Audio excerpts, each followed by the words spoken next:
బులెటిన్లో మరో breaking news. Kadapa cyber crime పోలీసుల ఎదుట విచారణకు హాజరయ్యారు YS Avinash Reddy, PA Raghav Reddy. YCP ప్రభుత్వంలో సోషల్ మీడియాలో టీడీపీ జనసేన నేతలపై అసభ్యకర పోస్టులు పెట్టారంటూ రాఘవ్ రెడ్డిపై కేసు నమోదైంది. అందులో భాగంగానే 4వ రోజు కడప సైబర్ క్రైమ్ పోలీసుల ఎదుట విచారణకు హాజరయ్యారు Raghav Reddy.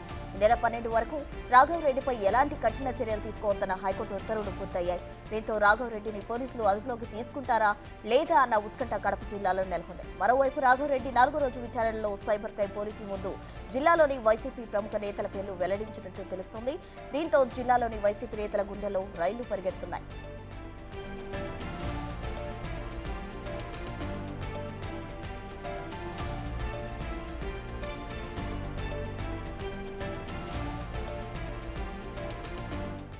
YS Avinash Reddy, PA Raghav Reddy Kadapa cyber crime పోలీసుల ఎదుట విచారణకు హాజరయ్యారు. దీనికి సంబంధించి పూర్తి వివరాలు మా ప్రతినిధి మధు అందిస్తారు. మధు, ప్రస్తుత గత వైసీపీ పాలనలో కూటమి ప్రభుత్వంపై అసభ్యకరమైన సోషల్ మీడియా వేదికగా అసభ్యకరమైన పోస్టులు పెట్టారని చెప్పి వైఎస్ అవినాష్ రెడ్డి, పిఏ రాఘవ్ రెడ్డిని అయితే 4వ రోజు కడప సైబర్ క్రైమ్ పోలీసులు అయితే విచారణ చేపట్టారు.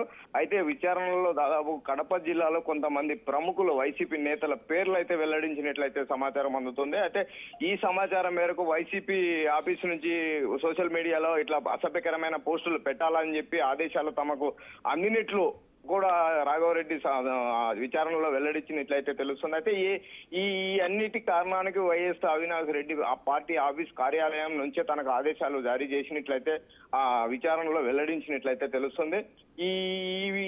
ఈ అంశంలో ఎవరైతే జిల్లా వైసీపీ నేతలు తనకు సోషల్ మీడియా వేదికగా అసభ్యకరమైన పోస్టులు చేయమని చెప్పారో వారి పేరు కూడా చెప్పినట్లయితే తెలుస్తుంది. అయితే ఈ అంశం అంతా తీసుకున్న తర్వాత వైసీపీ జిల్లా నేతల గుండెల్లో రైళ్లు అయితే పరిగెత్తున్నాయి. ఎవరిని ఎప్పుడు అరెస్ట్ చేస్తారు, ఎవరి మీద ఏ కేసు పెడతారనే భయాందోళనకైతే గురి చెందుతుంది ప్రసూన.